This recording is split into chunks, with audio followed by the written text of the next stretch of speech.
Class 12-এ fail করেছিলেন, চালিয়েছিলেন auto, তারপর আবার অসাধ্য সাধন করেছেন। দেশের সবথেকে কঠিন পরীক্ষায় উত্তীর্ণ হয়ে আইপিএস অফিসার হয়েছেন। শুধু যে জীবনে সফল হয়েছেন তা নয়, নিজেকে দৃষ্টান্ত হিসেবে স্থাপন করেছেন। তার জীবন নিয়ে গল্প, সিনেমাও তৈরি হয়ে গিয়েছে। 12th fail. আর 12th ফেল নামের এই সিনেমাটা বর্তমানে দর্শকদের প্রশংসা কুড়িয়েছে।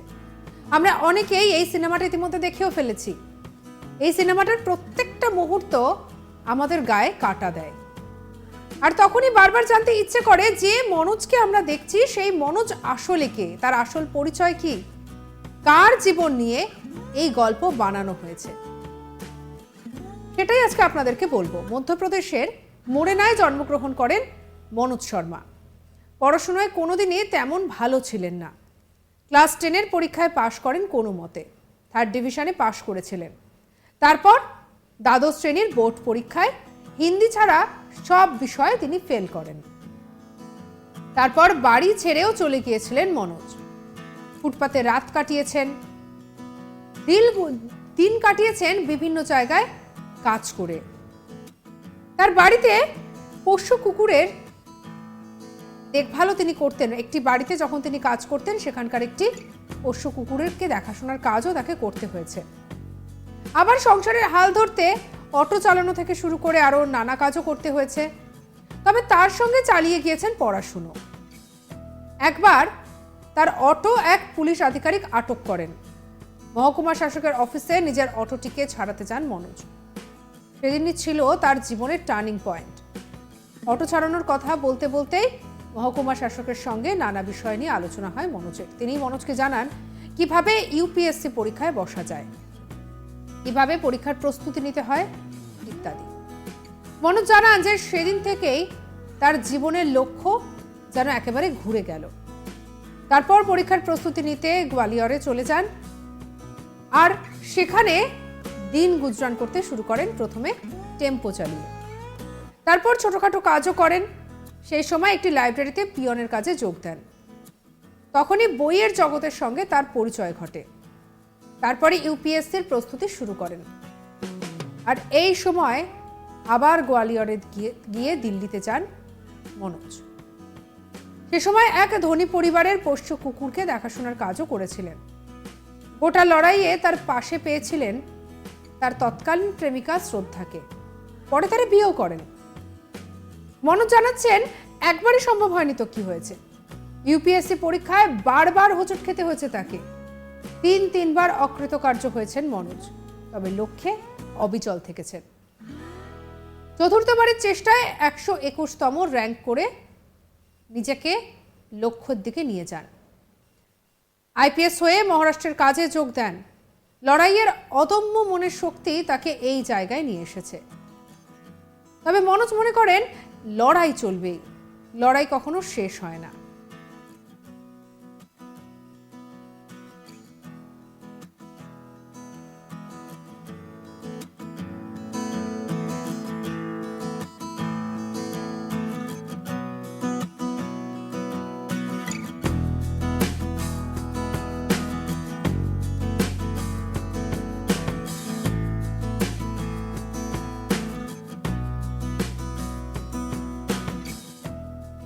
ইন্ডিয়া টুডে গ্রুপের আয়োজন করা সাহিত্য আজ তাকে আমন্ত্রিত হয়েছিলেন আইপিএস মনোজ শর্মা।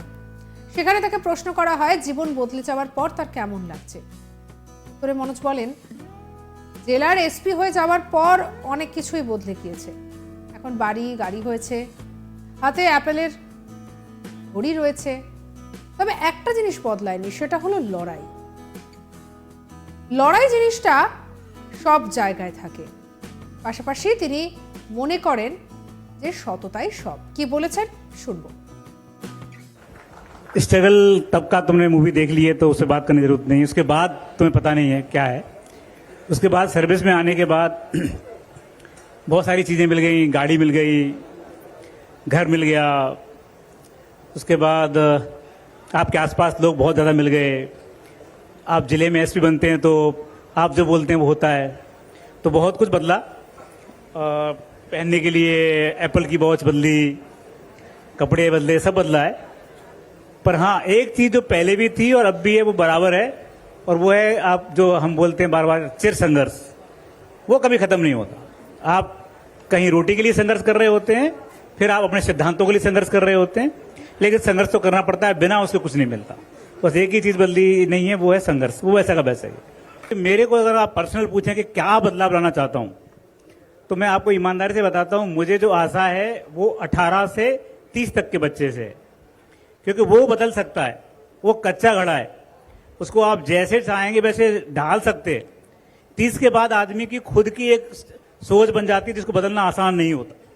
तो मेरा आपसे बोलना है कि जो 18 से 30 की जो टाइम है, उसमें एक ही चीज सीखना है कि ईमानदारी कैसे रखनी है।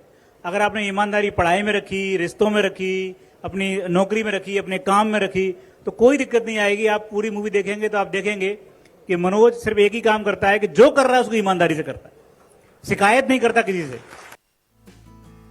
আর এবার সেই মানুষটিকে নিয়েই সিনেমা বানিয়েছেন বিধু বিনোদ চোপড়া। সিনেমার নাম 12th ফেল। মনোজের চরিত্রে অভিনয় করেছেন অভিনেতা বিক্রান্ত ম্যাসি।